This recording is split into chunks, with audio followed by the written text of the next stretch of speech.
Ever since I was little, I wanted to create games. I had lots of ideas, but you know how that usually ends. Still, my little, foolish head told me not to give up.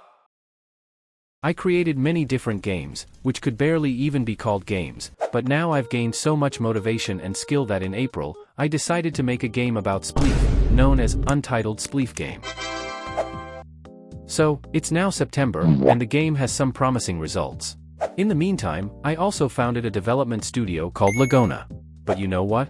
That's not enough for me. I want this game to be the best spleef game on Roblox. And for those few people who knew about the game before this video, I'm announcing that it's entering the beta phase. This means that everything won't be held together by tape anymore and won't break at every turn. In short, a lot of work awaits me, and many sleepless nights. In today's devlog, I'm going to show you all the new features I've added and talk about what I've been working on lately. Let's get started. For those who haven't had the chance to play yet, which is most of you, link in the description, a brief introduction. At the start, the map and set, basically, the surface you walk on, are randomly generated, and then the classic spleef game begins. To keep things interesting, various cool items fall from the sky, like Andrew Jackson, the 7th President of the United States. Just kidding. Of course, it's capsules with studs. That's not everything the game offers, but for now, let's focus on those capsules.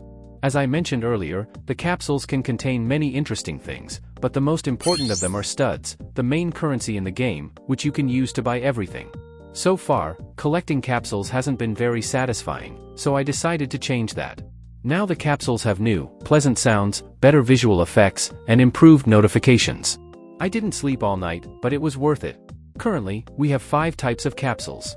Yellow stud capsule, contains 10 studs. Red stud capsule, like the yellow one but gives 50 studs. Purple stud capsule, the best one because it contains 100 studs. But that's not all. We've got— What the hell? You are not real Bipun. Sigma Gigachat Ohio Riz Power-Up Capsule. I'll talk more about this later in the video. Finally, we have the Orb Capsule, which gives XP. The concept is simple. You collect XP to level up and unlock rewards, like Andrew Jackson, the 7th President. In the game, you can earn various cosmetics, but I must admit they weren't too exciting. So, I decided to add taunts. When you activate a taunt, your character strikes a pose with a unique sound. And I definitely didn't borrow this idea from a certain game called Pizza Facina Micante Peppino Spaghetti. I'm your biggest fan. For 3 days, I've been creating animations for each taunt, and there's quite a few of them. Altogether, we already have 15 different taunts. They don't have names yet, but I'll show you all of them one by one.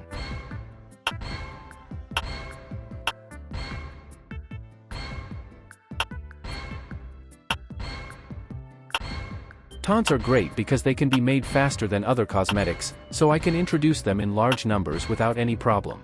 It's a fantastic option that will add a bit of humor and fun to the game. Yes, I've reworked the HUD for the millionth time. Seriously, this must be the 1415239518351371024871024871220th time, but this time I'm satisfied with it. Not much has changed since the last version, but I added a few details and moved the buttons to the side of the screen. The most important change? Now you can open the interface using keyboard shortcuts, a perfect solution for those who don't have a mouse at their computer setup. Additionally, I've improved the sounds. Thanks to one small change in the code, changing the pitch, aka playback. Another one? Every click button now sounds slightly different. I've implemented this for all sounds in the game, making them less annoying. Back to the topic of power-ups. Previously, when you collected a power-up capsule, it would activate automatically, and before the round, you'd choose which one it would be. I've decided to change that now. From now on, power-ups will be randomly selected from the ones you already own. You'll purchase them in the shop, and after being drawn, they'll be stored in a special slot. You can only have one power-up at a time, but you can use it whenever you want. Thanks to these changes, the game will become more strategic, and interactions with other players, even more interesting. This change opens up huge opportunities for me to introduce new, creative power-ups.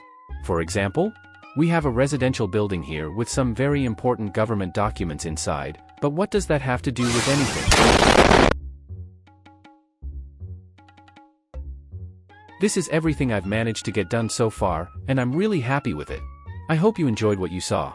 This devlog was packed with new stuff. Let me know in the comments what you liked the most. And don't forget to check out my game, the link is in the description. If you enjoyed this video, make sure to leave a like and subscribe to the channel, as it really means a lot to me and helps me create even more. See you in the next devlog.